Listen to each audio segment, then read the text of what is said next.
So welcome everyone.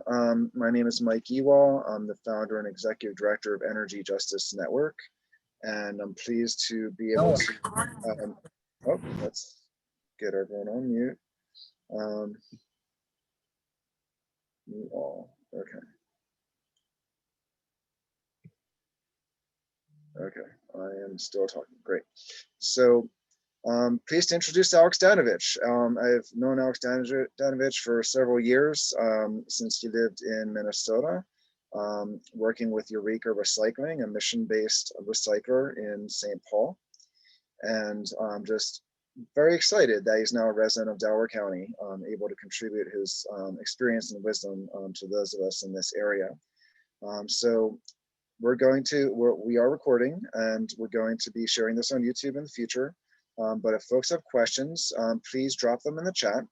Alex said that he'll take some questions throughout the presentation, and I'll probably pluck out some from the chat as he gets through different sections of his presentation. And then we'll save the rest of them until he's done, and then have as much time as people have questions. Hopefully we'll be able to get them all answered. So with that, you're already sharing your screen, Alex, so feel free to get started. Great, thanks, Mike. All right, that's working, right? Yeah, so just as a brief introduction to tell you a little bit more about myself. Like Mike said, I'm a relatively recent Delaware County transplant. Moved here with my family about 4 years ago. And basically one of the only thing I really knew about Delaware County when I first moved here was the Covanta incinerator in Chester from talking to Mike over the years. So it was, somewhat serendipitous to end up here, but really excited to be here tonight, and thanks everyone for, taking a hot summer night, some time here. So let's see, currently, like Mike said, I'm a partner at Nothing Left to Waste, where I work primarily on operations, zero waste infrastructure development, systems design, financial modeling. I work with a lot of mission-aligned institutions, nonprofit operators, and some municipalities. Started out about 25 years ago through an AmeriCorps program where we were manufacturing garden furniture from old pallets and crates.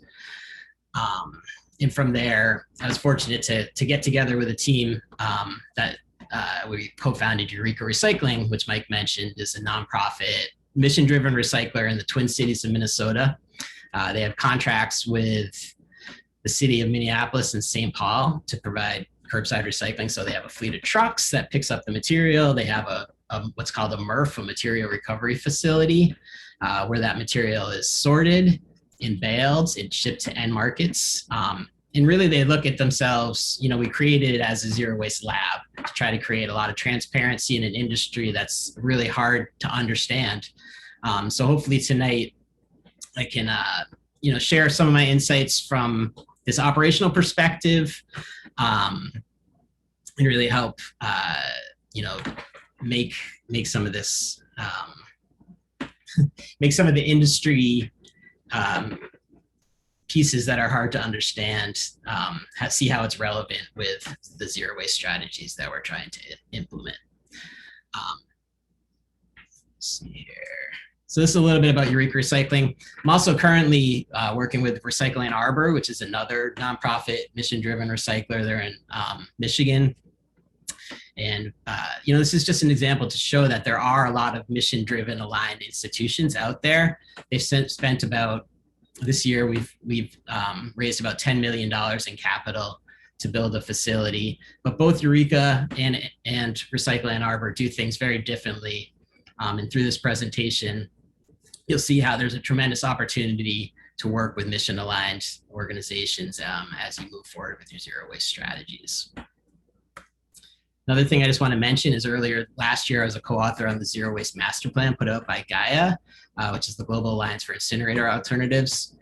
And really it's a step-by-step guide for planning and implementation of zero waste strategies. I'm not going to go through it tonight in detail. The link is up there, but I think it's a really helpful tool for planning, especially. I know there's a group in media that's been using it to guide their planning and discussions, and it's got a lot of great information in it. But tonight I'm going to really focus on structural framing and strategies around zero waste.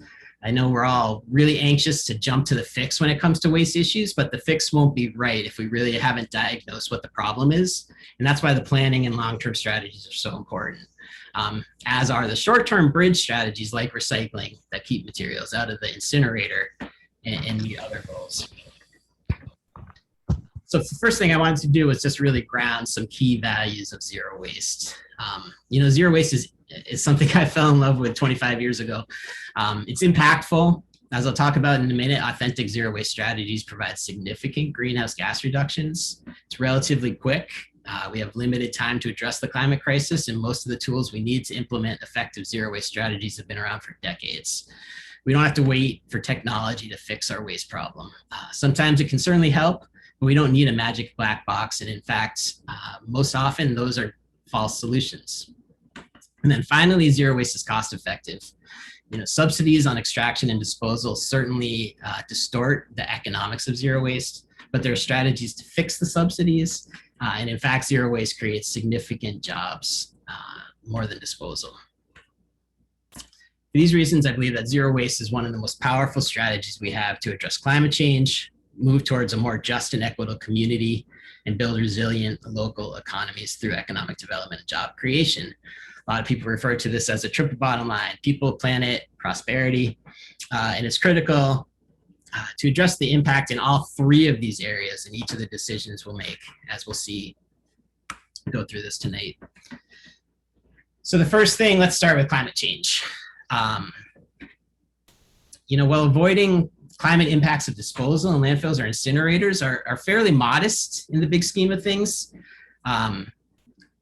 going through a zero waste lens that includes the upstream impacts, that values the embedded energy that products and packaging we consume have in it, including extraction, manufacturing, distribution, in the end of life. If you include all of that, the provision of goods and food in this country account for over 42% of all greenhouse gas emissions. So this is a very different way of looking at greenhouse gases. A lot of times we say there's electricity, there's transportation, there's manufacturing. But if you think about it, all of those things go into the products we consume. That embedded energy's in it.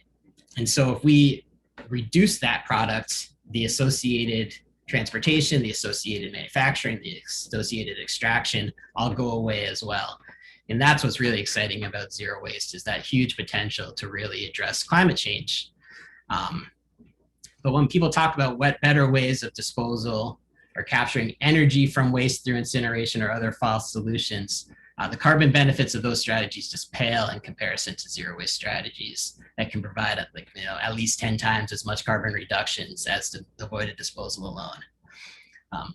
On the flip side, it also means that just because you've avoided disposal doesn't necessarily mean you've reduced greenhouse gases by 42%.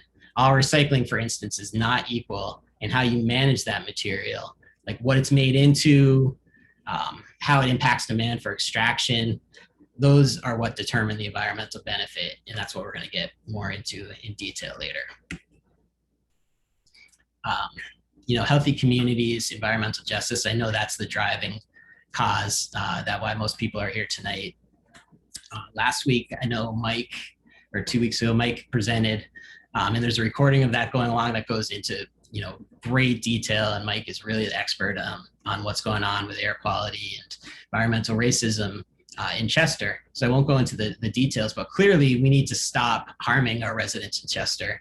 The residents of Chester deserve clean air, clean water,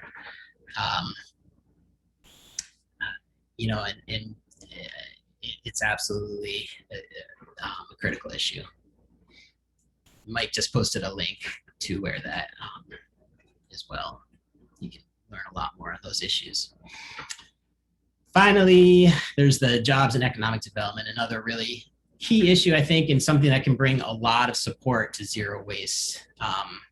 The recycling industry is already huge nationally and in the state. In Pennsylvania alone, it creates over 20,000 jobs.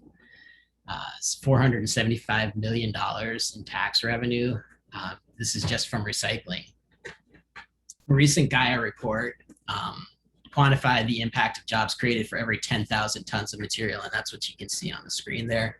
So you can see that for repair, there's 404 jobs compared to 2 jobs at the incinerator for that same amount of material. So there's a tremendous opportunity to do this, and there's a tremendous opportunity to do this as a just transition. Recycling is one of the 10 most dangerous jobs in the country, according to OSHA. And a lot of MRFs, again, MRF's a material recovery facility where the material is sorted. A lot of MRFs use the temp labor with high turnover rates. So part of this systems change is we need to make sure that these jobs are safe, the workers are paid fairly, and that's something that organizations like Eureka and Recycling Ann Arbor and many others around the country are really showing. And something that has come out after the pandemic is really valuing our frontline workers. And like Mike's talking about in Philadelphia, the issues with collection, it's like a lot of that pressure and stress is going on the frontline workers that are out there collecting it. And it's the responsibility of the people that are running those companies or running those cities to make sure that they're adequately resourced and that they can really do their jobs, and that they can do their jobs. So it's not just making that material disappear off the curb, it's having an impact. So I think that's a really important piece. So here's the key takeaways for today, and we'll stop and see if anyone has any questions yet. But these are kind of the big sections I'm going to go through now that we've had that kind of the grounding on where I come from with zero waste. And I think the key points are that we need to establish clear goals, and they need to be way beyond diversion, not diversion focused.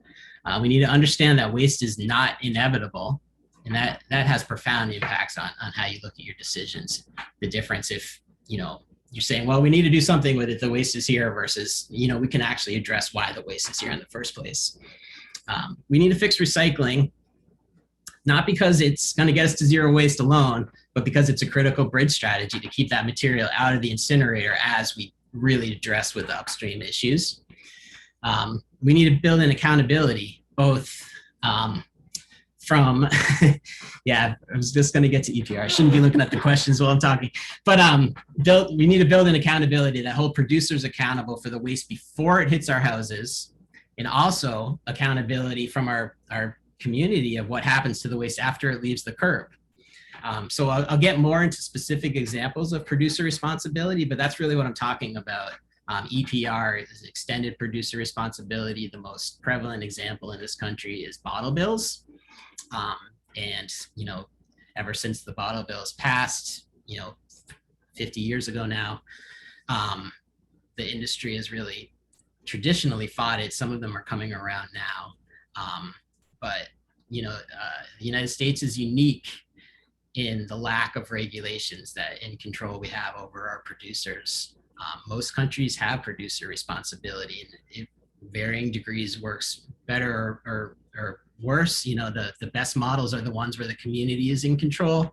The worst model are the ones where the industry is, policing themselves. But even the worst EPR is better than no EPR, I think.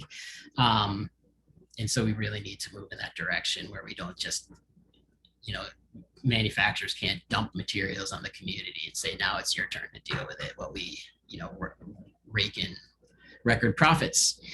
And then the final piece I think is really important. We've all seen the waste hierarchy, and I'll show it here several times, I think.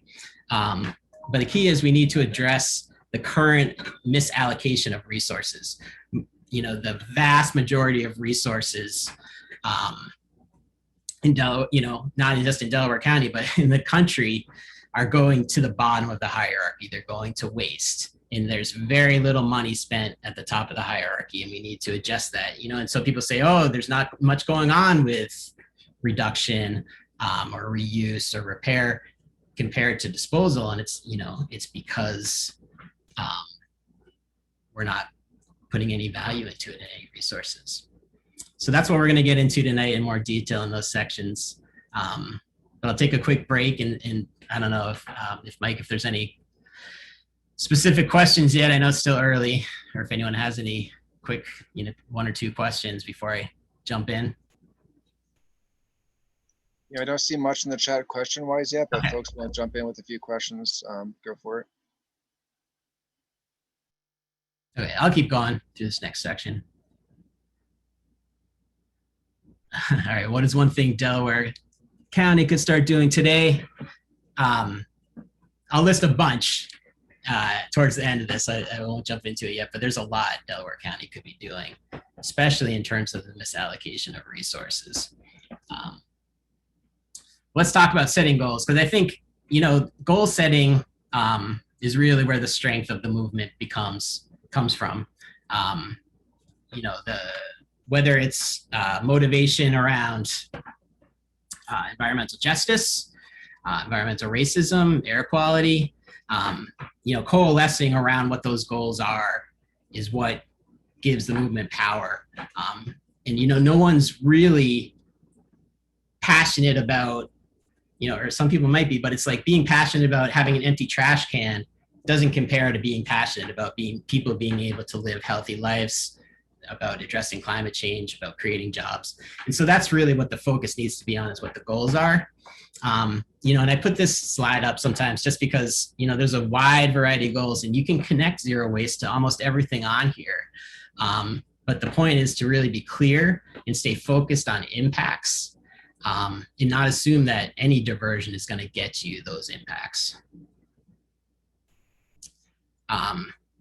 Here's some examples of being clear. There's a peer-reviewed definition of zero waste that's been internationally accepted by ZWIA, the Zero Waste International Alliance.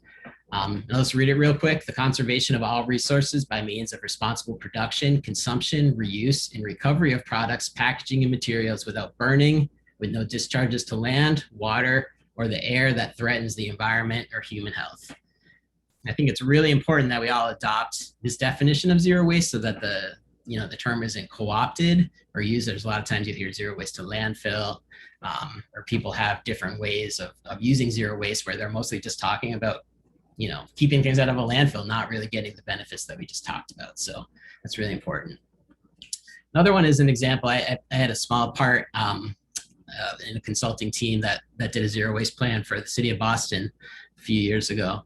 And they came up with first of all, they had a really great process that brought people on board, was very inclusive, was very community driven. And then they came up with guiding principles. And I won't read them all, but, things like focus on diversion, using less and diverting more, or put the health and safety of the workers, prioritize that. And having these, established guiding principles that you could go back to as the discussions were going really helps keep the, things from going way off track or losing focus. Finally, in this section, I just have this as an example of like what it means. What's the difference between diversion and a value-based goal like zero waste? In a diversion goal, oftentimes zero waste, it's 90% diversion. But really, the goal isn't 90% diversion. The goal is climate change, environmental justice, healthy ecosystems, cost savings maybe.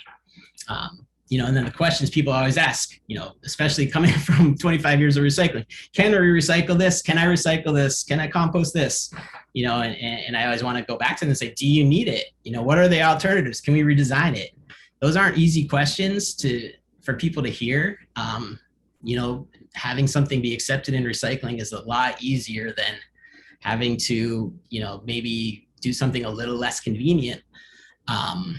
But this is the change that we need to move towards.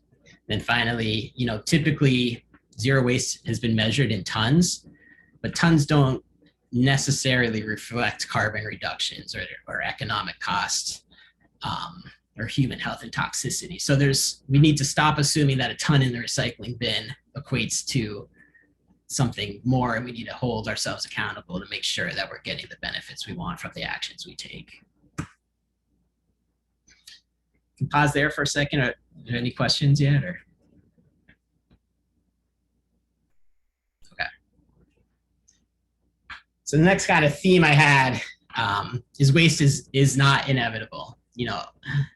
This is something. Sorry, Alex. I have a quick question, Alan and Sure, Baltimore. sure. I think that's it hit me that, the goal isn't just, oh, let's get to zero waste. It's what it can do for us. Can you say a little bit, if it doesn't get too complicated, about how you can translate zero waste into impacts on climate change, economic justice, things of that sort? Yeah, absolutely. And that's kind of where if this you're going is. to do that later, if you're going to say it later. Yeah, that's where I'll definitely get into that. Okay, thanks. Yeah, but it's a lot about accountability. It's like, not leaving it in the hands of a profit-driven, and there's no problem with profit-driven companies. Right. You can't expect a profit-driven company to have your best interest in the environment in mind. And so there's that. It's like, if we're looking to the waste managements of the world to solve our climate crisis, then you wouldn't expect that, but that's what kind of what we do with recycling for some reason. Yeah, it's in the bin, I'm going to forget about it, and these multinational corporations are coming, and so it's a lot about holding those systems accountable. Okay, thanks. I look forward to hearing more. No problem.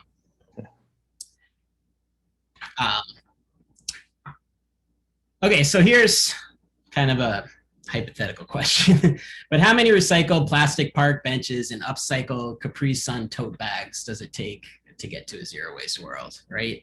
So we've all been there, the question with a questionable diversion strategy, and we think, well, it's better than throwing it away. At least it keeps it out of the landfill, or it keeps it out of the incinerator. But the problem is these strategies don't work. These strategies where we're making something just purely to keep it out of the waste stream distracts us from addressing the problem. And it's basically just used to justify unsustainable consumption. In this type of model, all the plastic that made the product to begin with still needs to be extracted. Fossil fuels need to be extracted to make it. All of this packaging that in this new form isn't really adding a whole lot of value compared to an alternative tote bag that could be made with a more natural material, or a park bench that could be made with much more sustainable wooden material. So it's not really circular. And this type of greenwashing can be pretty detrimental when we make significant investments in false solutions to manage waste. We're forced to economically incentivize the broken system to continue.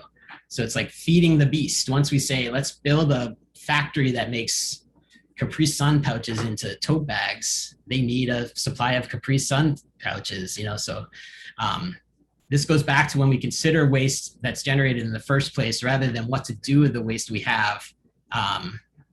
We should be thinking about, why was that waste generated in the first place, and how can we address it upstream? A lot of people refer to this as the take, make, waste model, right? We take resources from the earth, we make it into a product. In some cases, we use that product for 5, 10, 15 minutes or less, and then we throw it away. Here's take, make, bench. Here's take, make, tote. But we're still taking and we're still making, So really the difference is we need to move to a circular economy. And this is what the way a lot of people talk about in circularity. It has the potential to reduce extraction. If you produce a product that's designed to come back to you and be used as the feedstock. And it's really circularity. I think the strength is that it's really great at looking at goods from a supply chain perspective, rather than the end of the pipe approach. The problem is that after 50 years of recycling, our country's only at a 30% recycling rate. So even with a circular economy, it's not going to move material from the trash to the recycling. It needs to be in the recycling. So a circular economy is great, but it's not systems changing on its own. It comes back to, we need producer responsibility, bottle bills. There's a lot of other strategies we would need here to get to the point where trash, disposal wasn't leaking out of every aspect of this, and that transportation wasn't still needed to drive things around, and that extraction didn't continue for the majority of products that don't end up in the recycling. So really the reality is reduction. It is, it's at the top of the hierarchy. We all see it up there all the time, but it's really the long-term solution. And, for, I think, staggering statistic is that for every ton of trash, every bag of trash you put out at the curb, there's 71 bags of trash that went into the extraction, manufacturing, transportation, 71 bags upstream for every. So even if we got to zero waste at the curb, there's 70 times that material upstream that need to be addressed. And that's why it's so critical. These pictures are some examples of ways that reduction can happen. The first picture is from Tiffin, a restaurant in Philadelphia. They've gotten a lot of great attention lately, but they're serving meals to go in reusable to go containers. It's pretty simple concept that's can have a profound effect. So people just take those products, go home, and bring them back. In other parts of the country, there's more elaborate to-go packaging systems where the might be in a metal container. In several restaurants, might all be part of the same system where those products are collected at different areas or even at your household, brought to a place where it's sterilized and delivered back to the restaurant. So there's a whole supply chain system around refillables that I think is really exciting. But to go back to this, magic technology, it's like, where did we come from? We came from refillables. The milkman, everything used to be in a refillable container. And that kind of goes to this issue of, local supply chains and the fact that as we've moved to these national or international models of distribution, it's impossible. There's no reverse logistics to get that back. I'm actually working with a nonprofit called All Together Now, Pennsylvania, that was founded by Judy Wicks, and their mission is to look to create local supply chains, and create local self-reliance. And part of that is to, the opportunity when you're creating a new supply chain is you can make it zero waste. There's no reason to have packaging. This other picture here on the right is a package-free store. Everything can be sold in bulk. The middle picture is a lot of cities have repair fairs where you can bring your broken appliances in, and there'll be people there with expertise helping you to fix it. There's tool lending libraries. There's tons of sharing economy. There's a lot we can do. And the cool thing about reduction is that, you're creating a lot of great community benefits, and you're building up, you're inherently becoming more local in your approach. Here's some really specific examples of these points. What I call the greenwashing of single-use plastics in Pennsylvania. So there's several facilities and existing investments, and I think Mike might have one more to add to this list, but there's a pyrolysis plant in Berks County that's proposed to turn plastic waste into jet fuel. There's a huge plastic sorting facility that's being proposed in Erie, PA, where they're going to sort mixed plastics with a plan to send the non-recyclable, which is most of it, to iron furnaces to be used as just replacement for coke. In Minneapolis, I don't know if it's still operating, but for a long time they had the spec fuel facility where the residual from the curbside program was, made into this fluffy mixture that was burned in cement kilns. All of these are not solutions. Again, waste is not inevitable. We don't need to displace coke. We're going to get much better impacts by not having the waste in the first place. So it's a completely false solution, false way of looking at it. On the flip side of it, there's the American Chemistry Council. It piloted the collection of flexible packaging, a material that has no end market demand. But they said, let's put it in the recycling program and test how it works if we can collect, this product. And they've done it, and they're successful, and they're sorting it at the facility. But it's not recyclable. There's no recycling market for it that wants to buy it or pay money for it. So it's really just a huge, very misleading and confusing to residents that if you can put something in your recycling bin, but it's not actually getting recycled. And then I think the big effort that's trying to make all of this work is HB 1808, which is the Advanced Recycling Bill. It's a bill that's been pushed by the American Chemistry Council in all over the country. Several states have passed it, but it basically defines chemical recycling, pyrolysis, gasification as advanced recycling. It's really co-opted the name of recycling, and it's changed the regulatory burden.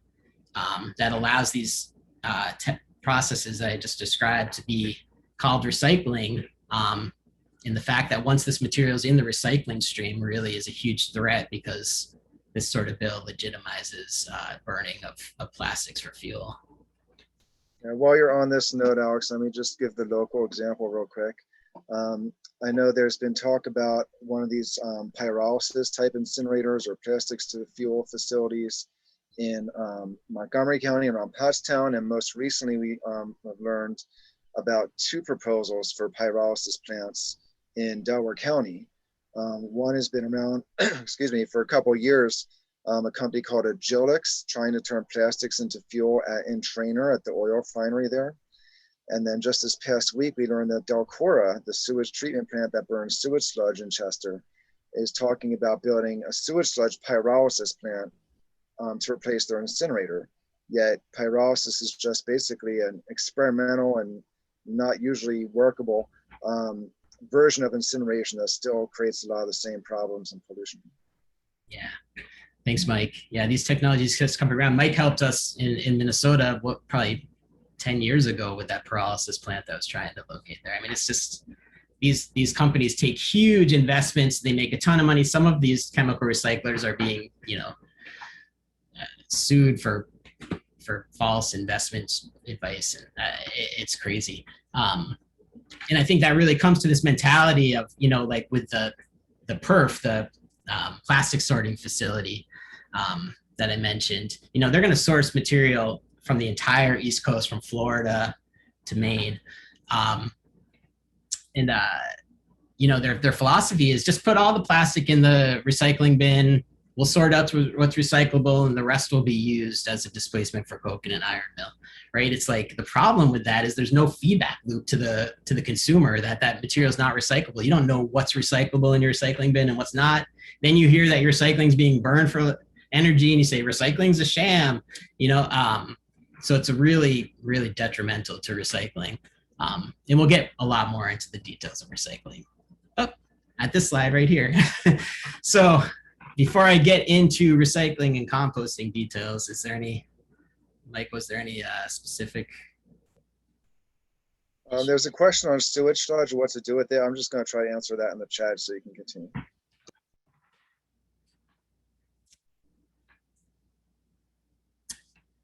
So the state of recycling, recycling's been in the news. There's everyone has a lot of opinions on what's going on in recycling. So I don't know, I can't really see everyone right now, but I imagine some people can remember a time when recycling trucks had 10 compartments and looked like this down the street. When I started in recycling, this is the trucks we used.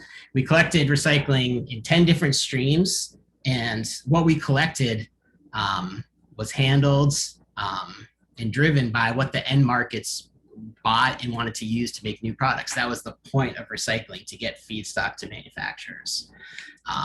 A lot of the recyclers were nonprofit, a lot of them were municipal. And it was like an environmental program. People recycled because it was good for the environment. They still do. But throughout the 90s, there's massive consolidation in the industry. Multinational organizations came in, bought out haulers. I was working at, that was basically the genesis story of Eureka Recycling, is we were, the local hauler signed a long-term contract and went around and immediately drove to Waste Management and sold the company in less than 30 minutes. So there's a lot of loss of local control as this moved to multinational haulers. And at the same time, a lot of government agencies were saying, hey, it's great, recycling's mainstream, we don't need to do this anymore. And they backed out of it and kind of turned it over to the multinational haulers. So unfortunately, the shifts moved recycling from the goal of recycling to be about sustainability to, their legally obligated requirement to maximize profits to shareholders. And this resulted in single stream recycling that reduced collection costs, super high compaction where you just compact the material in the back of the truck and it damages it beyond being able to be sorted. And at the same time, the MRFs, where the material is sorted, really began to rely on export that had a really high threshold for contamination.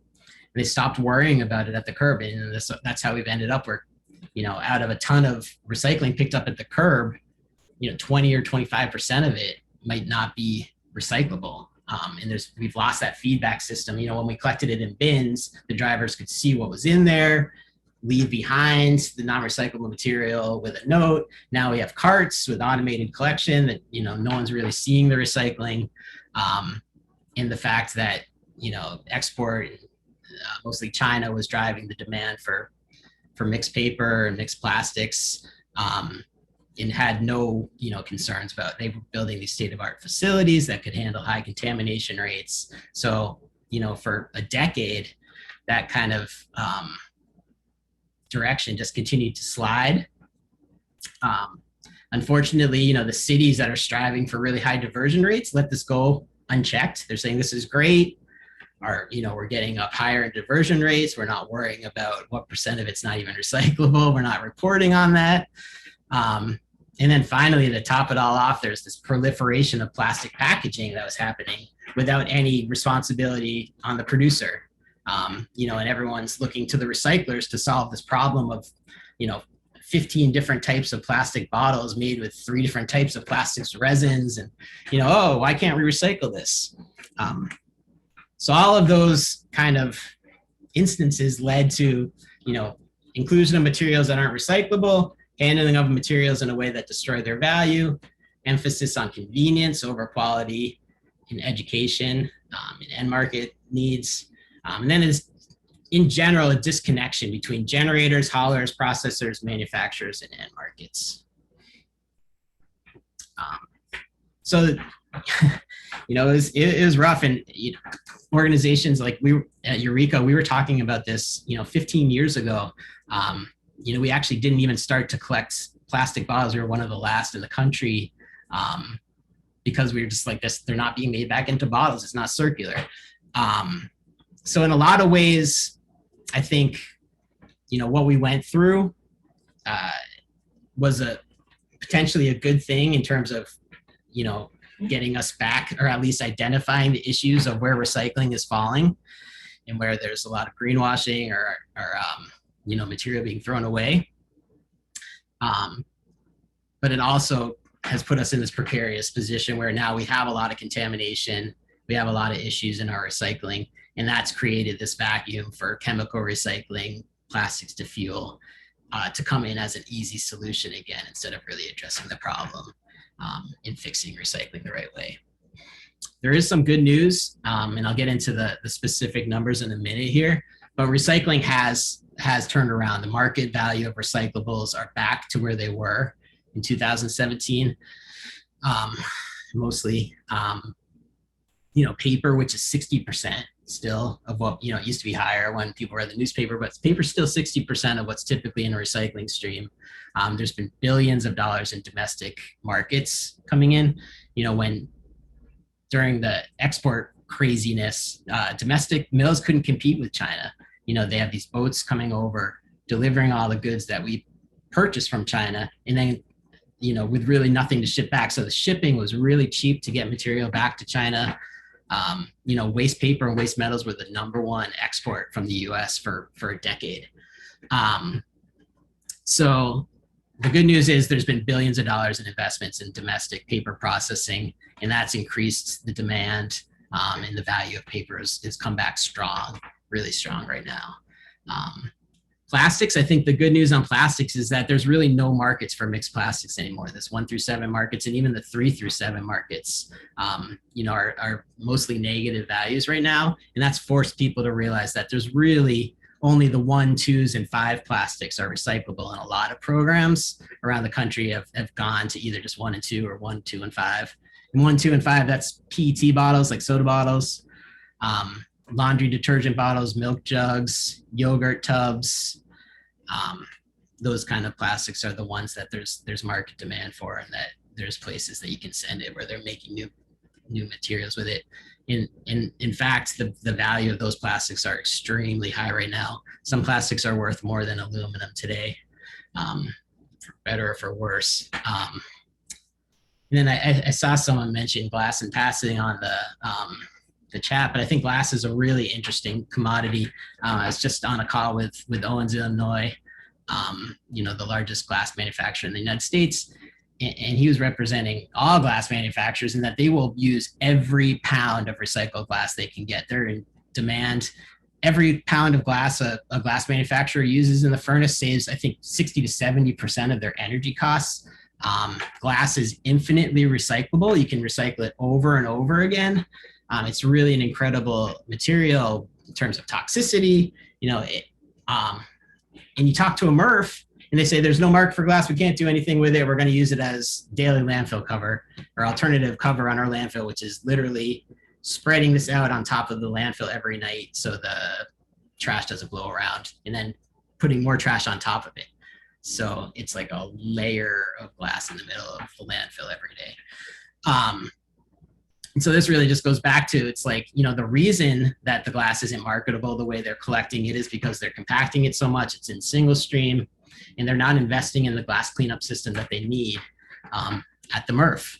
Again, Eureka has a glass cleanup system at the MRF, and they're now collecting single stream with less than 7% residue rate in most of their glass. They're able to send the glass to a beneficiator where it's sorted. Not all of it goes bottle to bottle. I think it's like 60% or 70%. Some of it goes to fiberglass uses. So certainly single stream is not the ideal way to collect glass. In Pittsburgh, they've modeled a really great drop-off program that's resulting in more glass going back into bottles than they were getting when it was in their single stream program. Alex, there's a good question here in the chat. It says, should citizens, or I guess residents of anywhere, be demanding separated recycling again? So how many separated categories do you think would be best? Yeah, I mean, it's a really interesting question. There's pros and cons to it. One is, first of all, there's been billions of dollars in investments in single stream. And I don't personally think single stream can be done in a way that actually results in pretty high quality. Because, when you have a cart and you have single stream material, you have more capacity to recycle as a resident. You might recycle more. It's great for the drivers who don't have to, continuously pick up a bin, bend on their knees. It was a really, really, really rough job on drivers. So having automated collection is a human health issue, a worker safety issue, especially in states like Minnesota where it's icy and snowy every time they get out of the truck. So I'm reluctant to say let's go back to bins. Berkeley, California has a 2-stream cart program, a split cart. I think that's really cool. But I think really the question is, how do you get recyclers that care, that are going to design a program like a mission-driven recycler that's going to create their single stream program in a way, or whatever program the community wants, that preserves the value of those materials. And how can you incentivize existing MRFs to ensure that we get better bang for the buck in terms of what we're putting at the curb.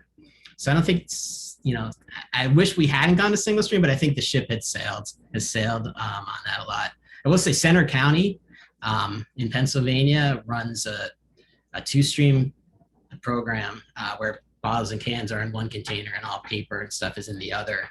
And they have one of the cheapest recycling rates for residents around, and that's due to the fact that it's run, as a countywide program that communities can opt into.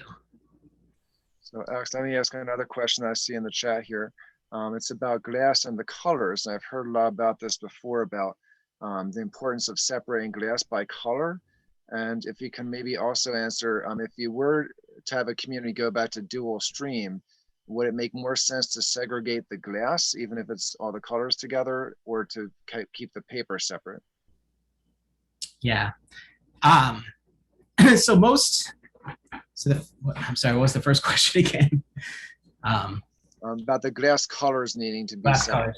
Yeah. So for glass to be marketed back to a bottle-to-bottle use, it needs to be clear, amber, or flint. Or flint is good. It needs to be flint, amber, or green glass to go back to bottles, and there's a super strict tolerance in terms of what they can accept. Like one little piece of ceramic from a mug can get embedded on their furnace, and it's certainly going to damage the bottle, but at worst, they're going to have to shut the furnace down. I mean, it can be very expensive. So there's a very strict tolerance, which is why, with the glass that does go back bottle to bottle through a single stream, what happens is it gets cleaned up at the MRF, it gets sized, between 3/8 of an inch, in a smaller, and remove the fines. And then it goes through optical sorting systems that have, light refraction to figure out what color it is, vibrating table that spreads the glass all out,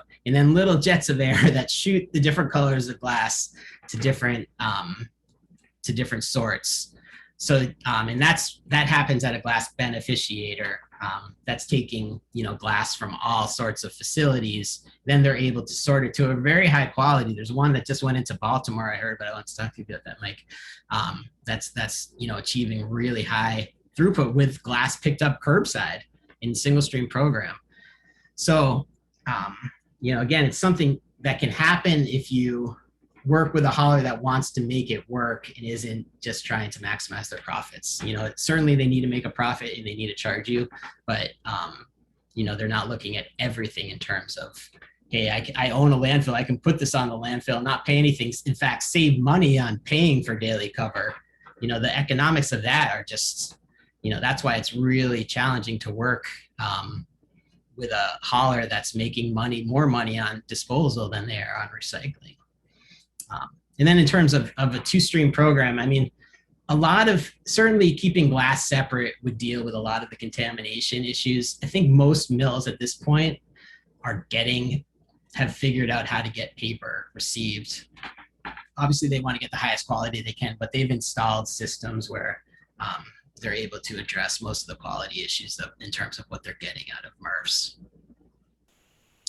I'll keep moving because I think there's some other stuff relative to this, but the last point I just wanted to make here is 40% of the raw materials that we use globally are recycled feedstocks. Now that doesn't mean they're all single-use packaging that got collected in single-stream programs. A lot of that is cars, airplanes, aluminum, steel. But recycling is working, and it's significant. And I think we have to be really careful when we talk about recycling is broken to talking about specific areas where recycling is broken, because recycling still is impactful. Paper is still being made back into boxes. Certainly aluminum steel are being recycled back into aluminum steel. Glass, I think Philadelphia, the last time I checked, was actually sending their glass to a beneficiator. That's unusual in Pennsylvania. But so, I mean, some of our glass is being collected, but the glass is something where... Can you say what a beneficiator is for those? Yeah, beneficiator is where I was talking about the optical sorting that sorts it by color, and gets it back into, at least a good amount of it back into bottle to bottle. And then plastics I have an issue with. Like I said, there's a high value. You can see here, this 2021 index value comes from published index that, most people, it's a real number. Most people go by these index prices. You might have a contract that pays you a penny a pound more than the index, but they're very accurate. You can see HDPE natural, $1,708 a ton right now. Aluminum, $1,279 a ton right now. It's really crazy that the value is that high. And unfortunately, very little plastic goes back bottle to bottle. Certainly PET has the potential to, and as more legislation comes into place requiring minimum content standards, there's strategies that we can make. But the reality with plastic right now is that the majority of recyclable plastic is in the trash, just like most products we have, unless you have a bottle bill. And the plastic that is recycled isn't really a circular solution. And for all the plastics that's recycled, I just did a study actually with Gaia. It's a report that's going to come out next month. But if I remember correctly, depending on how the recycling program is advertised, for every bottle that is recyclable that ends up in the recycling container, there's usually 25 to 50% non-recyclable plastic that comes along with that, because residents are so confused on what's recyclable or not. So I think for plastics, they need to be reduced or eliminated. Certainly 3, 4, 6, 7 plastics need to go away tomorrow. In long term, there's just no reason to have single-use plastics. There's no that I've seen sustainability wise now. Alex, can you explain the idea of basket here in this context? Yeah. So the pie chart on the left shows the percent. This is like the average composition of MRFs in the Northeast area. I just pulled it from the Northeast Recycling Council. So you can see the MRFs reported. This is the composition, we call it, of material. So for every ton of material at the curb, 7% is plastic, 14.6% is glass, 31% is mixed paper, 25% is cardboard. So you can see it's mostly cardboard, right? It's like 60% cardboard. This has a 15% residual, which I think is pretty generous. It's probably a lot higher in most communities. But then if you take the index value and you weight it based on the composition, you can see that today, in 2021, the value is about $68.93 per ton. And that includes the negative cost of the residual, and glass is also a negative cost right now, about $27.50 a ton. So it's still cheaper than disposal, which is the important thing to remember. This isn't about making money from recycling. If you're going to compare it to anything, it should be compared to disposal. And disposal obviously is subsidized, and the way the county contract works, it's not on a level playing field. But even with that, glass is still cheaper than disposal. So the basket value is $68.93. So if you look at this chart from 2016 to 2021, I just did this last night. You can see in 2017, right before National Sword, where when China stopped accepting imports, the value was $79.29. Today, it's actually higher. This is the average for 2021 year to date is $68.93, but it's actually probably closer to $90 a ton right now. So it's actually higher than it was pre-National Sword. The interesting thing about this is if you look at these charts that make up the value, you can see that big blue chart is paper and cardboard, and the red one is plastic right above it.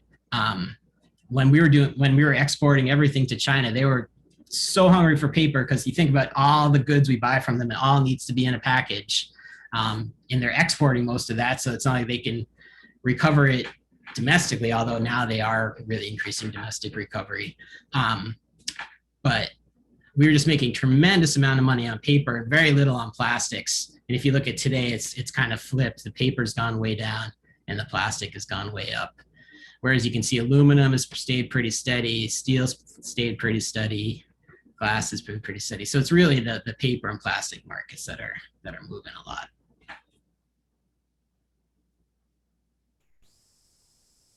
The final kind of economics piece I wanted to show is on this revenue share model. Because I think, especially in Delaware County, this ended up being a really big issue. If a city contracts with a hauler, not with the MRF directly, that hauler is taking a risk of what that basket value is going to be to them in their pricing. And what we saw is a lot of communities, the haulers had it priced where they couldn't continue recycling once the markets fell down. And that was really detrimental to have to, either renegotiate pricing or really upset everyone by saying we need to raise pricing. So I think the number one thing that's really important that I recommend almost always is to decouple your services. That a city should be contracting with a hauler and then contracting separately with a MRF directly, because then they're going to be, first of all, they're going to be paying based on how much they recycle, so they're incentivized for reduction. But second of all, it opens up, it takes the pressure off the hauler. The hauler can provide the lowest cost they can provide without having to hedge for what's going to happen with markets. It's probably going to open the marketplace for more haulers to bid on the program, because they don't have to worry about taking on that risk of value. Then the other thing I want to show you is like revenue share, right? So it's like some cities just pay a specific amount per ton for recycling. Other ones might pay a little bit more, but they're going to get some of the revenue back, and that's going to change month to month. And you can see, this bottom line that, with a 0% revenue share in this example, and I use numbers from 2019 and 21, you're at $80. If you went to a revenue share, 100%, maybe you pay, oh, someone's got their mute. Maybe you pay a little bit more when markets are low, but you pay a lot less when markets are high. So you can see, in this example, you would have been at $51 a ton when markets were high. Whereas with no revenue share, that value just stays with the vendor. So you can use revenue share to really hold some of that accountability we're talking about, in terms of you can have revenue share tied to published indexes to make things more transparent. You can require that the MRF, if you're a large enough city, I should say, and that's an issue, which is, we'll come back to, but I think why it makes sense a lot for Delaware County to get into contracting recycling with opt-in for the municipalities. But once you have enough clout with enough tons, you can require that composition is specific to your community. So if you do a campaign and reduce contamination, you should have that reflected in your revenue share. And then if you tie it to specific grades, there's different grades of paper, there's different grades of metals, there's different grades of everything. A MRF might say, I don't want to pay, today the values don't make sense for me, I'm going to pull sorters off the line and sell it for a really low grade. And so if you tie that to a specific grade, that would change the economics for the MRF, because they're going to have to share with you that higher value. So they're going to keep the sorters on the line theoretically, and help you reach that grade. So I know that's these are harder concepts, but I think that understanding the economics of recycling is really important. At the same time, understanding that you're recycling for environmental benefit is also very important, in that you need to contract at the fair price for recycling and not always compare it to disposal alone, because recycling, as we've said, provides all these additional benefits in terms of job creation, environmental health, etc.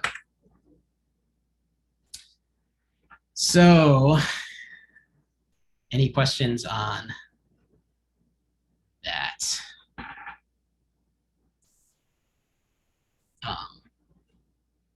Why don't we wait to the end? So I think I'll finish it off here with composting and then the final section. Sorry, Alex? Yeah. Sorry, quick question I put in chat maybe from a little ways ago, and this may be, I'm in Baltimore, this may apply for others. I'm pretty sure we still take recycling 1 through 7 plastics. Yep. Should we be pressing our city council and maybe the new head of DPW to change that, even though it might cause confusion? Absolutely, yeah. That's one of Baltimore is actually in the report I just mentioned by Gaia, and that's going to come out next month, specifically, really looking at plastic streams with recommendations. And that was one of the recommendations we made, is absolutely you need to only collect plastics that are recyclable. Because if you collect that other material, like I was saying, it's going to go to a perf, right? And that perf's going to pull out what's valuable and then use the rest for waste to energy. And right. People are going to consume, I feel good about consuming this. Bresco. Right. Yeah, exactly. I can keep putting it in my recycling. Yeah. So I think that's a really important point. The Gaia report addressed how to get consumers or recyclers to look for the right numbers. That's an issue that I think the recommendation on that is around producer responsibility in labeling laws. There's some really great policy coming out in terms of, is as extreme as you can only sell a plastic bottle in our state if it's recyclable, right? That's the ultimate producer responsibility. Right. But at a minimum, better labeling, because the chasing arrows were never meant, it was a scam from the beginning. It was never meant to be indicative that it's recyclable. It's just the resin number. Really? Oh yeah, it was. I didn't know that. Okay. Interesting. Yeah. How convenient, as the church lady would have said. Exactly. So the better labeling on when something is recyclable is a strategy for policy. Right. Like maybe you could have an R on something that's recyclable rather than having to do 1 through 3. Yeah, actually put that in the report. I think it's in there. Composting, I'm not. Oh, go ahead. Real quick, Alex, can you explain why the price of recyclable materials rose back up again? What's the economic argument, information that caused that to shift? Yeah, so in simplest terms, it's just supply and demand. So, manufacturers still need paper, and so China banned the import of paper, of raw materials recycling, but not of pulp or wet lab, they call it, I think. So some of these mills that are domestic in the United States are owned by Chinese companies and are pulping the paper to the point where they can export that to China, and then it's made into the products they need there. But other mills like Pratt, there's several examples of domestic mills that have just taken this opportunity, because you saw in the thing that paper is much lower than it was pre. So now that paper pricing is kind of adjusted, domestic mills can afford to open up new facilities and compete for that material. And as it's been literally billions of dollars over the last few years in new paper mills. And as those mills come online, it's leveled out to the supply. Yeah. So composting, I'm not going to get too in-depth in composting, but I think it's a really important strategy to point out here, especially in the context of work around incineration and ending incineration. When food waste is in a landfill, and I'm sure Mike has talked about this, it generates methane 70 times worse than carbon as a greenhouse gas, really potent greenhouse gas. And so, prioritizing getting all organic material out of the waste stream is going to have a significant impact on disposal and landfills specifically, but also, creates a really valuable resource in replenishing our soils, sequestering carbon. It's inherently a local, nobody's exporting compost. So I think it's a amazing strategy, again, centuries old, but works the best. Food waste reduction, obviously. At Eureka, we did a report looking at composting through a zero waste lens and looked at, what's the carbon impact of transportation. I mean, even curbside collection of composting is such a huge benefit that the transportation costs are far outweighed. But obviously, backyard composting or reducing food waste to begin with is the starting point in any community. It's something that you can do with education alone. But then increasing the capacity for commercial composting is important to really get that food waste out. And it's highly successful examples. But not all composting is equal, just like recycling. The best composting facilities are using that compost to grow food. That's going to have the biggest impact because it's going to displace petroleum-based fertilizer needed to typically use it. So you can do it with compost.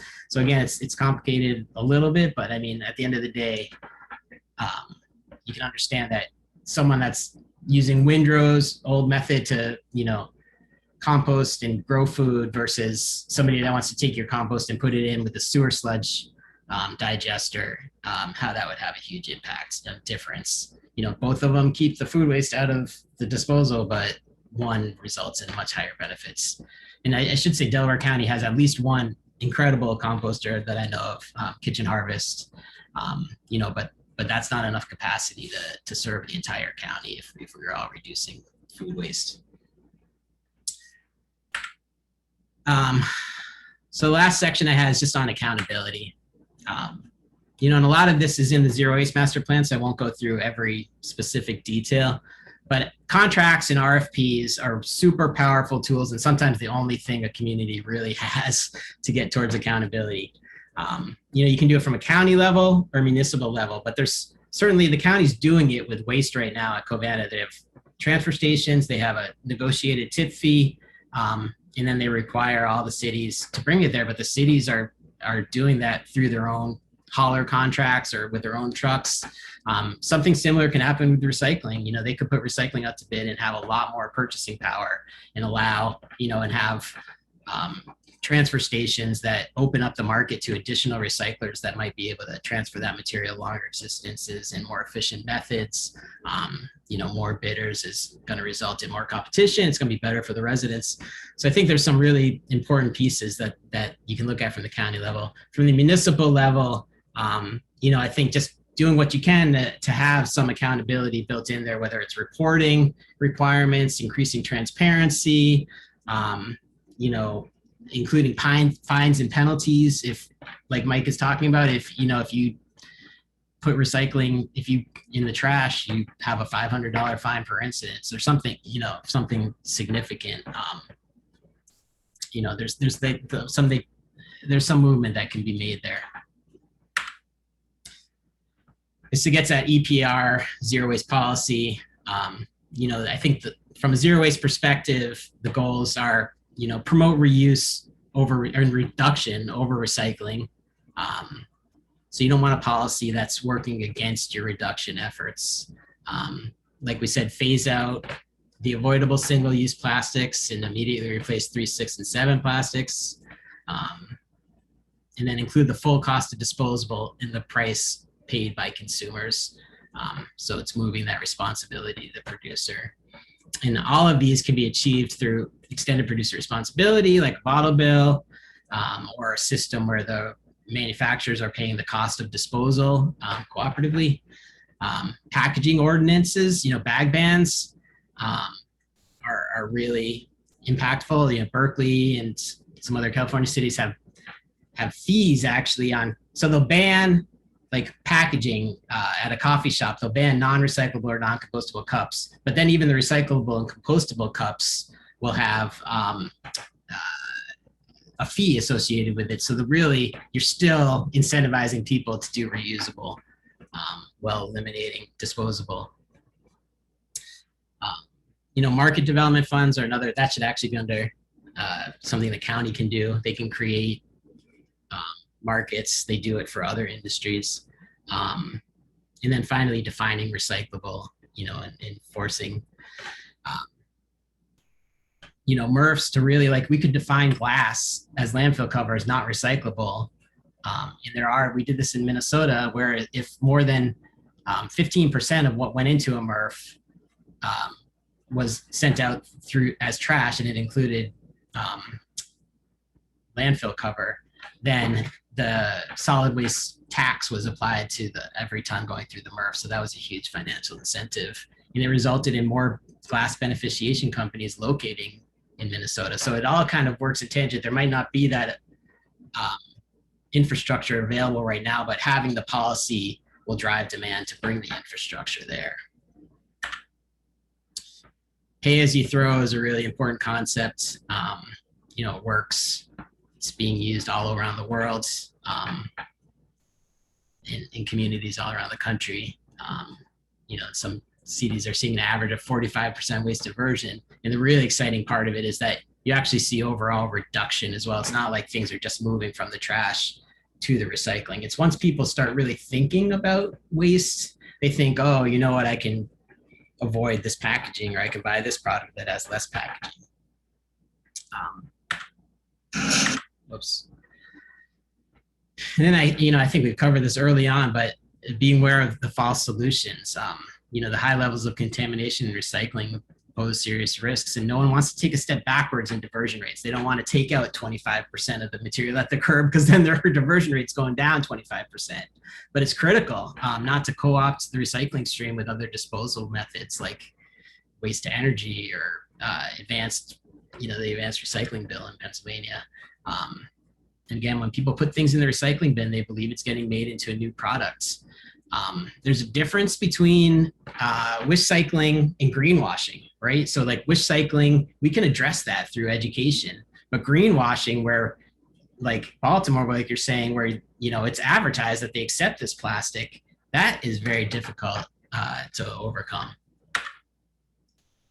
So the final piece here is the misallocation of resources according to the hierarchy. So here's the energy justice hierarchy, I believe, yeah. So what can Delaware County do to really reallocate, or what can we in Delaware County do? You know, we're stuck with decisions made in previous generations, but just as the choices, you know, similar, the choices we make today impact future generations.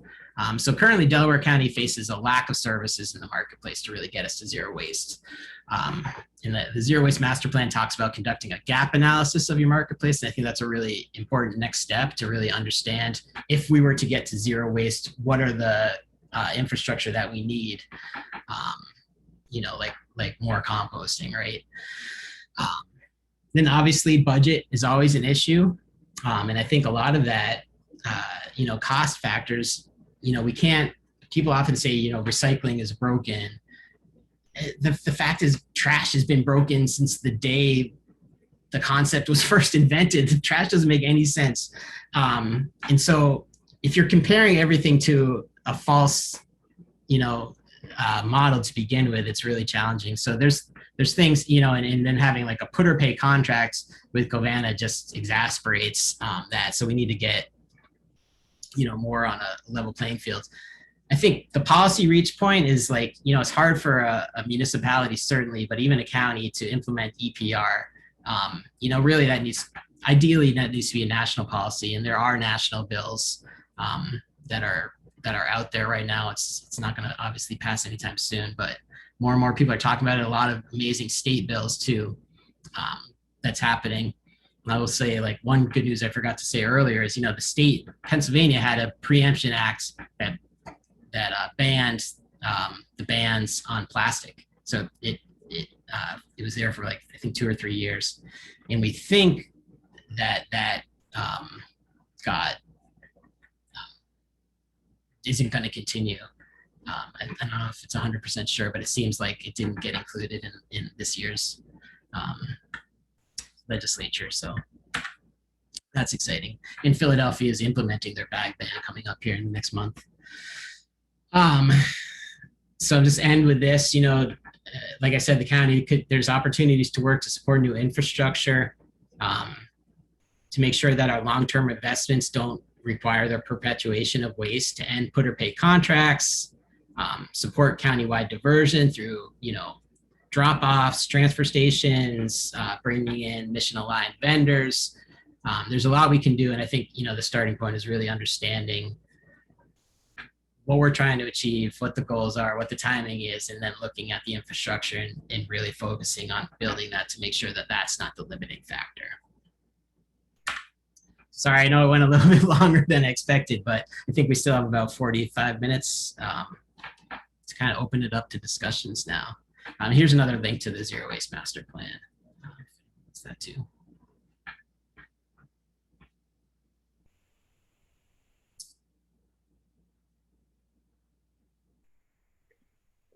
Alex, do you have those additional slides? Yes. Oh, yes. Yeah. There you go. Great. Okay, so I had Alex just throw in a few things on the back end of the zero waste hierarchy, so I can share some of that. So one of the mistakes that a lot of places make when there are campaigns like we have in Delaware County against an incinerator to try to get it closed down is to think that the answer is, well, let's work on zero waste and let's reduce our waste stream.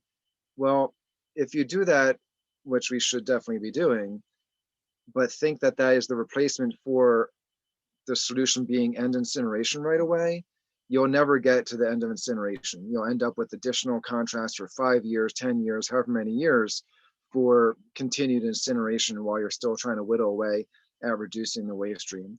So what we advocate is attacking it from both ends, recognizing that ending incineration can be done pretty much immediately. We can end the current contract and switch to landfilling, which on the zero waste hierarchy is the backstop. And there are some steps before that that basically replace incineration, because incineration is essentially a pre-processing before landfilling. You're reducing waste by 90% by volume, 70% by tonnage.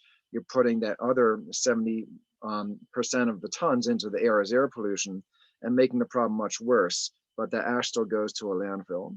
So this report was put out several years ago by EcoCycle in Boulder, Colorado, and it looks at what's the best thing to do on with the leftovers on the way to zero waste. And Alex, if you can hit the next slide.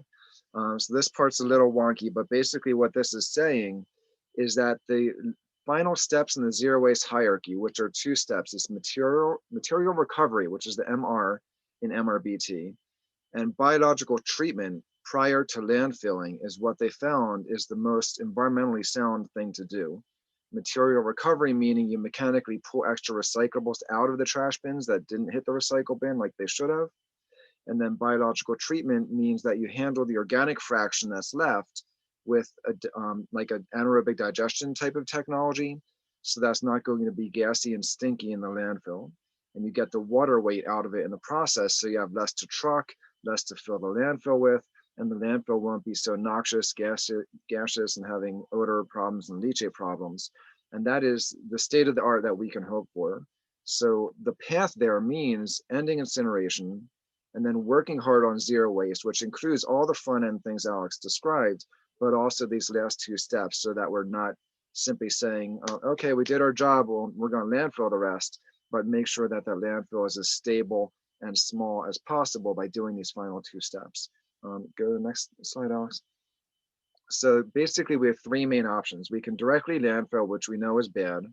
We can incinerate first, which we know is worse and just makes the landfill more toxic, even though it's smaller. Or we can do the zero waste system, which has anaerobic digestion as the last step before you hit the landfill. Go ahead, Alex.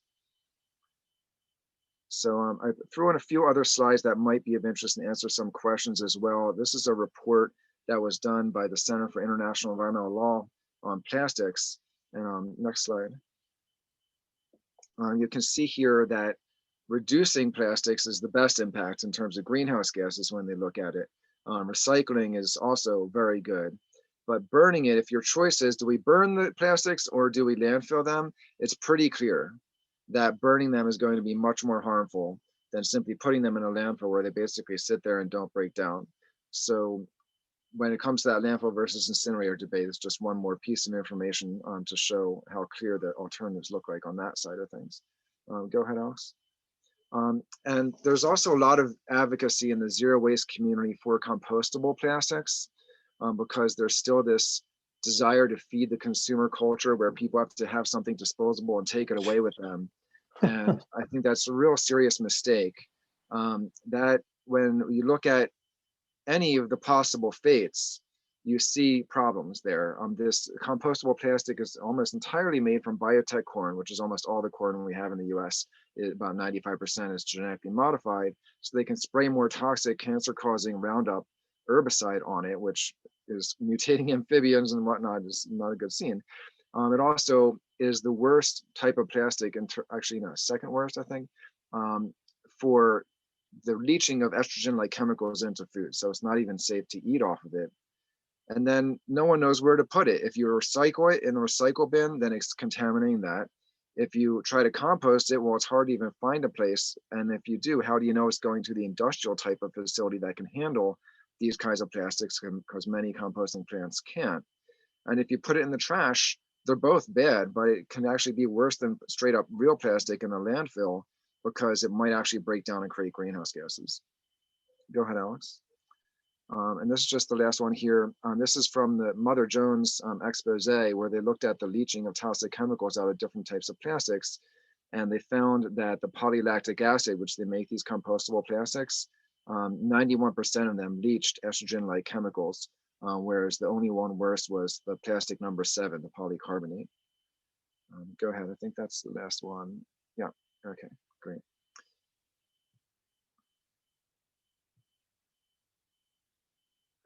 All right, so there are a lot more questions in the chat. I'll go back to several ones ago, but if there are ones further back that I don't get to, please jump in once I go and read some of the ones I'm seeing more recently. So Alex, what can be done at the county level so that every municipality does not need to solve this issue? And what is the current structure around these issues at the county level? Yeah, I mean, I think that's one of the unique things about Pennsylvania is the size of the municipalities are really small, and it's a huge burden, and you know, the expertise and resources are just simply not in every single municipality to be able to negotiate these issues on their own. So I think the county can play a huge role. Like I was saying, it can be anything from, using their land to provide a long-term contract to a mission-aligned recycler or compost site. They can have a long-term lease that lowers the barriers for investment in the community. They can have policies that are friendly to recycling and composting so that more companies want to come and locate here because they think they're going to get a more return on their investment. And some of the simplest things are, they can have a transfer station and then contract with, a composter or a hauler that makes it cost effective for the municipality to bring, they can hire their local hauler to bring material to the county drop off and opt into the county's contract to bring that material to a recycler or composter, or it might be a hard to recycle drop off center where material that you can't put in your recycling stream, you bring it there. They could work with manufacturers and do producer responsibility take back programs. I think there's a lot of interesting roles the city could play that would help municipalities and take the the fact that most municipalities are grateful to have anyone bid on their contract. And also if they added in all these caveats, they might lose bidders. But if it's the whole county's worth of material, the bidders might really start to think about how can they change to offer a better service that's being demanded. And we also have a question here about whether residents should demand that counties or municipalities contract with responsible recyclers and set requirements for that. And is there a list of requirements that we can demand that counties and municipalities put in their RFPs?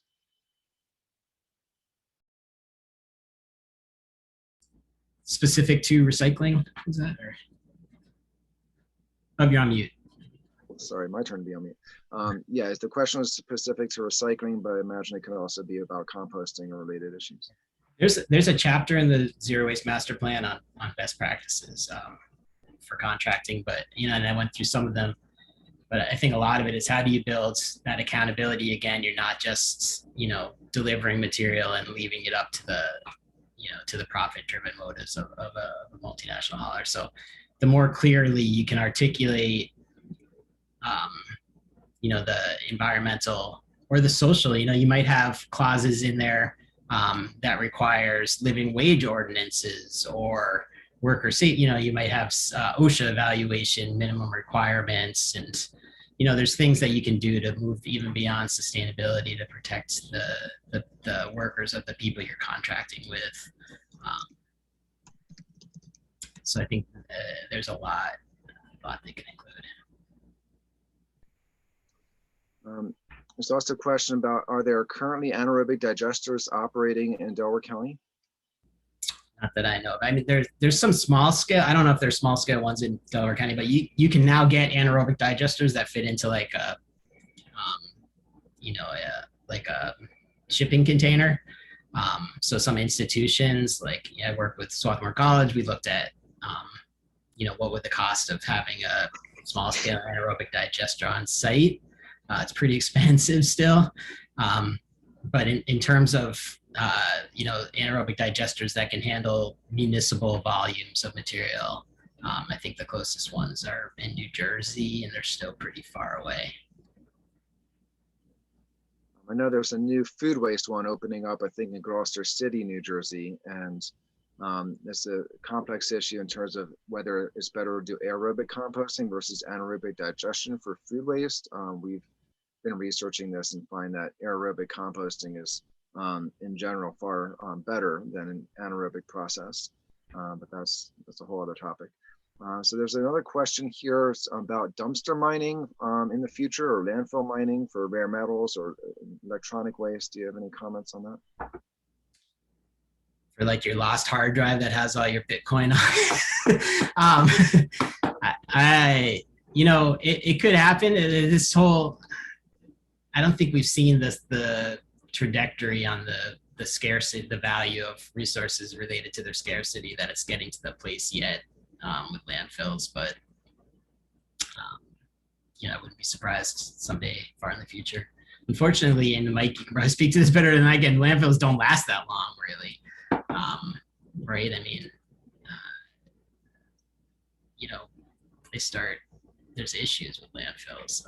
And I think they'd be pretty difficult to mine them at some point related to gases.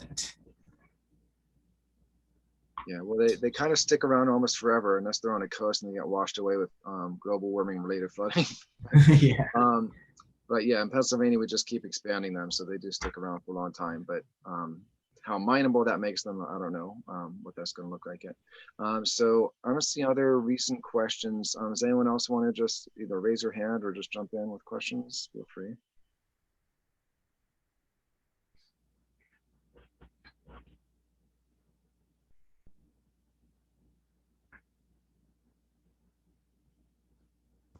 I had a question. Go for it. Hey, Alex, I saw on your picture on your slideshow for Pay As You Throw, it looked like there was like a bunch of people like lining up at the back of a truck. Yeah. So yeah, Pay As You Throw is something I've been like kind of researching. So what is that image? Why'd you use that? What is it? What are you telling? What story are you telling with that picture? Yeah. I took this slide from a thing and I forgot it was on there. But so this is in Taiwan, and I've been to Taiwan a few times. But here, I'll just play the video for a second. So in Taiwan, there's I call it like the trash parade. every night, 5 nights a week, there's trash in the front. The middle is like plastic bags and styrofoam. In the back here, they're doing on some days it's basically 2 streams. Some days it's paper and cardboard, and other days it's containers. And every night, and you can see the blue bags that they have. The blue bags are the trash bags, and they sell those in every convenience store. And so you have to pay for trash, but you can bring all of your food waste, and your recycling is totally free every night. And they've been able to go from 0 recycling, I relatively recently, I think maybe like 20, 15 years ago, to like having one of the highest recycling diversion rates in the world. It's been highly successful. It's unique because it's very hot climate. People don't want to keep their trash. I tell them, oh, in the US, we collect trash once a week. And they're like, what? They it blows their mind that you would keep a week's worth of trash in your house. But there's a social aspect in terms of everybody's recycling and composting. It's totally common to see people with no trash at all. And so I think, it's a really unique program. I love it. And it's just a great example of a different type of pay as you throw that's really like kind of community oriented. On that collection frequency point, Alex, something worth adding. In Renton, Washington, and several other places I found so far, mostly in Canada, they collect trash every 2 weeks and recyclables and compostables every week. And that is extremely effective at getting people to compost, because normally they'll complain and say, what, every other week? Are you crazy? My trash is going to stink like crazy. And then you tell them, well, gee, why are you throwing the stinky things in the wrong bin? They belong in the composting bin. And it really drives the composting to happen. So I know there are some places that used to have 2 days a week trash pickup and went to 1 day a week. And there's a political revolution when that happens. People complain like mad, and then they get used to it. But the need to ultimately go to once every 2 weeks on trash and weekly on and adding composting could perhaps solve problems like we have in Philadelphia, where they don't have the staffing to collect trash and recyclables weekly. And so they're just dumping them in the same truck. But adjusting it that way could solve 2 problems at the same time, perhaps. Yeah, and I just to add one really significant point to that. I mean, I love that in St. Paul, we have people, they have the ability to go to monthly trash collection, and like the real zero wasters have monthly trash service. And the thing is, you look at moving material from the trash to the recycling, that itself isn't necessarily going to provide huge cost savings, but 70 plus, 70 to 80% of the costs for municipalities of waste, whether it's recycling, composting, or trash, is the collection and transportation. So if you can reduce the transportation, that's where you save significantly. And that's kind of makes the whole thing work. If you can go to every other week trash collection, you can pay for weekly composting collection without increasing rates for residents. I think that's a really key part of the scenario. Nice. Margaret Reinhardt has her hand up. Go ahead, Margaret. Yes, I had a question. I'm confused about composting. I do it in my backyard, and I put then the compost on my garden. But you're not allowed to put, cooked food with salt and fats and all that kind of thing. So I still have garbage, like scraping the plates and leftover. Is community composting? Can you put other stuff in that? I'm confused. Yeah. So, I mean, different people manage their backyard compost sites, I guess, to different levels, and it might include, more stuff in their backyard even. But commercial composting site is extremely well managed. They're checking temperatures, so you can include meats, you can include paper towels, you can include napkins, you can include bones. Okay. It all gets, so that's the great thing about commercial composting or curbside composting is it can typically take a lot more than what you can include in your backyard. I see. Thank you. We have another question here that says, some towns have stopped recycling because of contamination. How can this be prevented? Yeah, I think that comes back to like how you structure your contract. When National Sword, China's import ban first started, a lot of the MRFs were just looking for ways to recover their losses and started charging exorbitant fees for contamination. And I think that's probably what most municipalities were dealing with, is they just couldn't afford the fees they were being charged, or the threat of the fees. So they stopped recycling. And that's why I think it's really important to have, a contract where the processor or the hauler isn't relying on the value of that material. You're basically covering their processing costs and the reasonable profit that they want, and then they're sharing the value back with the community so that, if market values go way low, they're not looking for ways to disincentivize recycling altogether. It's really important to keep recycling. For communities that stop recycling when they start again, you lose a good % of the people that were participating. It takes years to build that back up. And it's true with certain commodities too. It's like some communities dropped paper because purely for economic reasons. They said we can't afford to recycle paper, and then they add paper back in when the value's high, but it's like you're going to get, half the amount that you were getting before you dropped it. So I think it's important to think of recycling, and make sure that it's structured in a way that can weather different market conditions.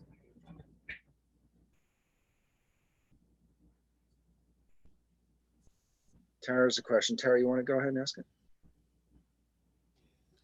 Sure. So how can, I know we're kind of focused on the county or municipalities, but how can we hold manufacturers or companies accountable for the waste their products produce? Like, is that a matter of legislation, or are there other ways that we can directly impact that? Yeah, it's typically legislation. It's like a bottle bill as an example, where the manufacturers are paying in for every bottle that they sell in that state, and that goes into the returnable system and covers the cost of running the system, the handling fee, etc. So that's the most prevalent example in the US, but in other countries, depending on what type of packaging your product's in, you might pay more or less depending on, associated with the cost of actually recycling that material. And that incentivizes, theoretically, businesses to have their products with as little packaging as possible because they're paying the cost of getting it recycled. Thank you. Mm-hmm. I see a question here from Alan. Alan, you want to ask it? Hi. Yeah, you indicated that the public needs to sort of be on board related to all these programs. What works best in getting members of the public, residences and businesses to work together to make it work? Yeah, Alan. I think that's one of the advantages, like, since different MRFs accept different materials, we have the system where each municipality is doing their advertising for their own residents, but nobody really spends their whole time just in their own home municipality. So I think a regional approach, and that's where another advantage of, if there's a countywide contract, you could have countywide education, and it would be much more cost effective and could be much broader communicated, and it would just simplify things by, it's the same everywhere in Delaware County. Here's what you can recycle. I think that's one part of it. I think the other part of it kind of goes back to like how misleading plastics packaging is. And it's, I think, I don't blame residents for not understanding it. So I think there's policy that we can put in place that, in terms of labeling, so that it makes it easier to understand what materials are recyclable and what aren't, and stop misleading people. So that's sort of like a EPR/education piece.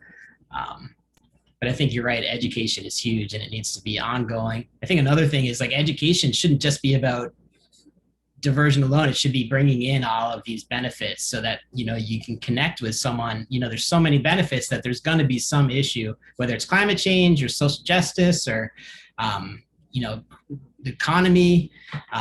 It's like we should try different education approaches that really move beyond the how do you recycle in towards why recycle, because that's really what we need to do, is motivate people to recycle. It's not, at the end of the day, if you're motivated to recycle, I think you can figure out how to recycle. I feel like Alan kind of asked something, and you answered some of the question that I had, but like, I witnessed this past weekend, a restaurant that was just throwing out, they weren't recycling at all. And I spoke to the guys throwing out the trash, and they were like, oh, well, the recycling gets tossed in with the trash anyway. And I feel like that the youth are seeing that, none of this plastic's actually getting recycled. They don't believe in recycling at all. So let's just all toss it in the trash. Like, how much of the trash, the recycling in Delco, is actually getting recycled? Do we know? Yeah, I don't know too specific, but I would guess well over 80%. Yeah, most of it is getting recycled. And I think you're bringing up a huge issue in terms of, what, this advanced recycling bill can do as you dilute people's expectations of recycling. It's like we're losing that trust, that material. So I think anything we can do to increase transparency, reporting, like MRF tours. At Eureka, we do a weekly MRF tour, and then now there's an online one as well. It's like, go visit, get your residents that are concerned about it to go visit, see these bales of material that are stacked up, sorted, and clearly being shipped somewhere. It's like people have this image that the stuff's just getting thrown away. But I think, if they went to any of the MRFs in Delaware County, I've been to at least 3 of, I think I've been to all of them.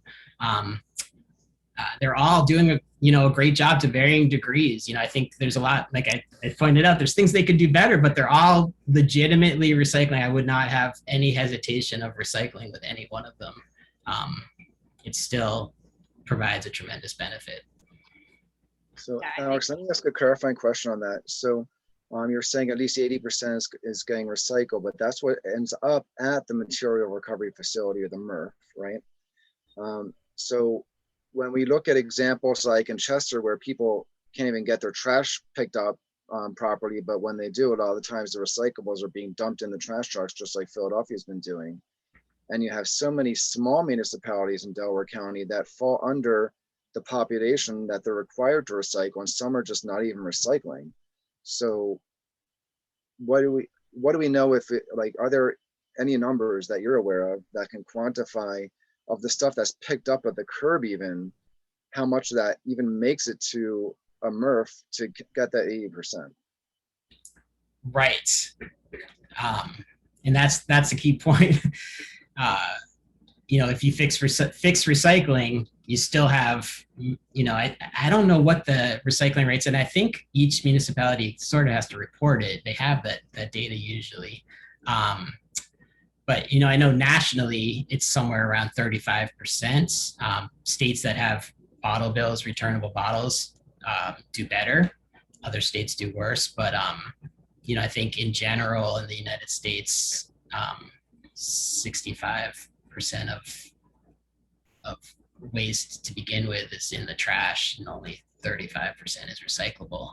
And then of what's in the recycling, it's getting recycled to various degrees. Whether it's truly circular is another question, but paper, it's like, if you go back to that chart that I was talking about, it's like 60% off the top is paper, and that's, there's great paper markets. Paper can't be recycled infinitively, over and over again. Eventually the fibers get too short, but in general, it's all getting recycled. Aluminum and steel is all getting recycled. The big question marks are glass and plastic. And most of the plastic, it's so valuable now, it's going to an end market. It's more a question of, is that sustainable to keep extracting resources and then making our plastic into non-bottles, is the issue. And that 35% number was true for many years, right? But that's a pre-national sword China policy and a pre-pandemic Correct. figure. Yeah. So for what we're seeing in the past few years, with a lot more places reporting recycling just getting trashed, is probably a lot worse than that right now.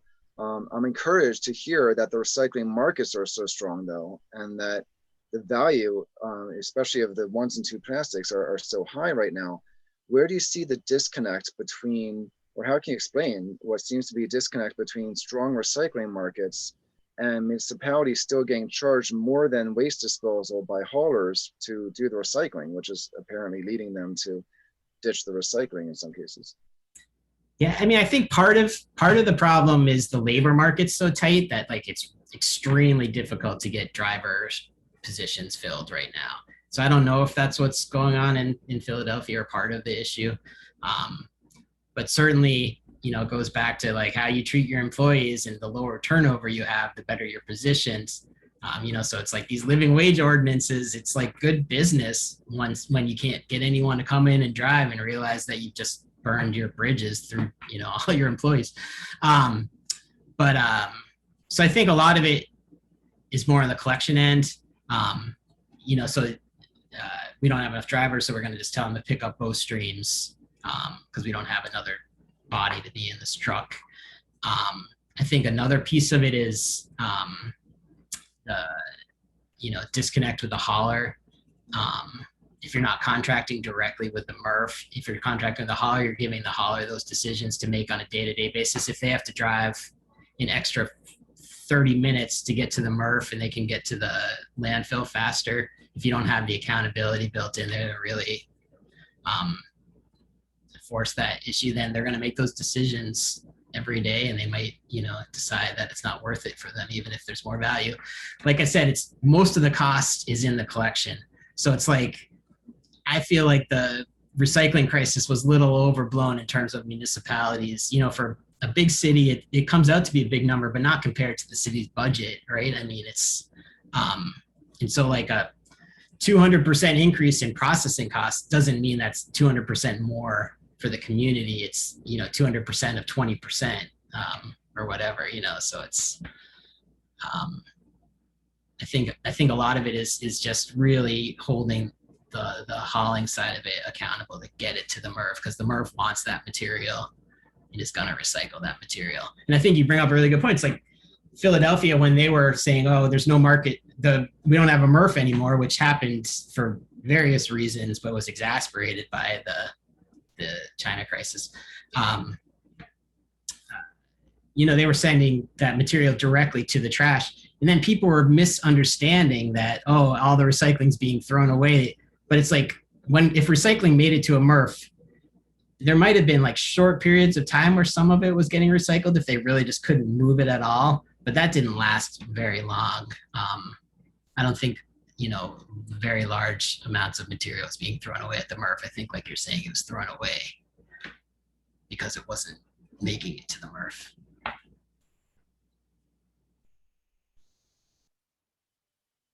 Any other questions?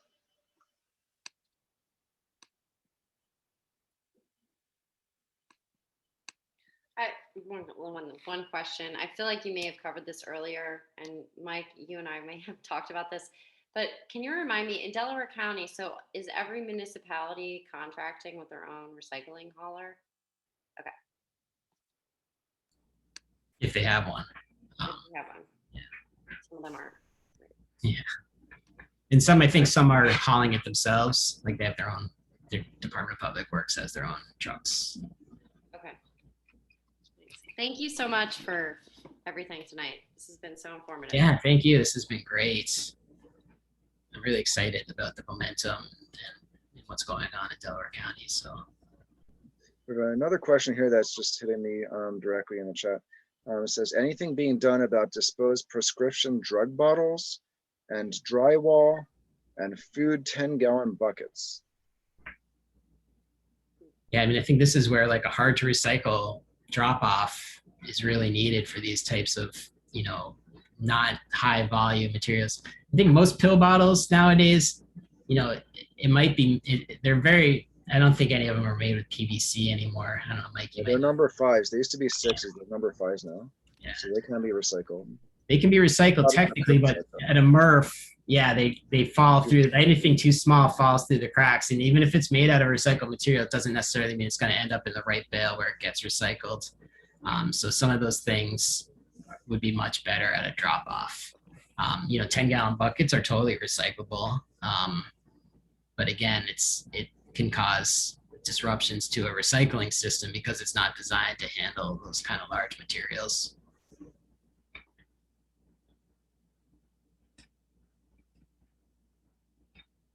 I'm trying to find if there isn't a good website for it, but there's a program called Gimme 5 for recycling the polypropylene bottles, including a lot of bottle caps that I keep. Our number 5s is harder on plastic bottle caps. But finding a place that takes them is really difficult. I know there was a Whole Foods north of Philadelphia that had a little thing downstairs that would take them. And last time I went there, they stopped taking them. So I'm not even sure where the closest one is at this point. Yeah. Most PET markets are saying leave the caps on now because it's easy for them to capture that material, and it's so valuable that they don't mind it. So can I ask a question about leaving the caps on? And I handle recycling for my building down in Baltimore. And isn't the problem with that you might often get people who don't rinse out their bottles? And doesn't that contaminate it? Yep. So, I mean, it seems like encouraging people to leave the caps on is not that, it defeats the purpose almost. It's interesting. I mean, this one market I'm thinking of, one person specifically is like, what we ideally want is people to like flatten it, get the air out, and then put the cap back on, so it's taking up less space. But that's a pretty complicated education campaign. So, I mean, you bring up a good point that sometimes you definitely want to reduce contamination, especially liquids, but also contamination isn't, food contamination is a problem in recycling, but I don't think it's the biggest issue that we're facing. Let me ask Alex about the two of the thorniest issues: aseptic packaging, which used to be the bane of environmentalist existence, and now all the almond milk and eco products are packaged in it. And increasingly, I've seen recycling programs say, go ahead and throw them in, even though I think only at best, maybe one of the layers in there is actually getting recycled. So should that go curbside at this point? Should those polypropylene caps be on them when we do? And also pizza boxes. I've heard conflicting things about whether they should go in or not. What do you say? I think I just saw like a pizza box article somewhere. I'll start with pizza boxes. I always say follow the rules of your community, right? You need to follow the rules and you hope that they know what's going on. But most paper mills accept pizza boxes that I know of. It's like, a long time ago, grease would cause havoc in a paper mill, but since new technology, pizza boxes are completely recyclable, and in a lot of cities they're included in the curbside program. So it depends what paper mill you're going to. If it's an old paper mill, maybe they can't accept pizza boxes. So that's really one of the challenging things about recycling is every, markets are regional and different markets can accept different tolerances. So you really got to ask that question to the specific MRF. I think ideally with pizza boxes is they'll have that like lining and you can take that out and that captures most of the grease and cheese and throw that away and then recycle the box. Aseptic packaging is also interesting. You're absolutely right. The only thing that's recycled in that is the fiber. It's actually a really valuable fiber because it's like bleached white fiber. It goes to tissue mills, which is like one of the pickiest grades. But they're not capturing the aluminum or the plastic that's in the aseptic. On the other end, aseptic packaging doesn't need to be refrigerated. So then you're like, okay, so what's the upstream benefit of having things in aseptics in terms of reduced, refrigeration trucks and emissions there. So that one gets a little complicated. I think ideally, you're just going package free from a local supply chain, buy your soup from a restaurant. But I think aseptic packaging is likely getting recycled if they're sorting it at a tissue mill.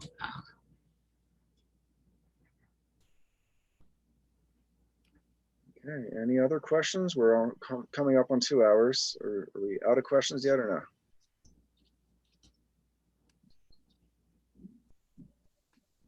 no? We've all got questions about what to throw. There's so many more questions. Future, but Down to covered enough for my brain to handle. Right? Thank you. All right. Well, thank you, Alex. This has been a great 2 hours. It's excellent to have your wisdom here with us. I'm going to drop in the link again to last week's presentation and a couple of zero waste resources, and we'll be sharing out the video for this one, and the chat I saw requested. We'll clean that up and get that out there as well. I'll do a quick plug. County Council is hosting an environmental health think tank next Wednesday from 3:30 to 5. I don't have the info easily accessible for the Zoom. I don't know, Mike, if you have it, but if anyone interested in attending that, it'd be great. Yeah, we'll be getting out an email about that soon for those on the Chester related list. So look out for that.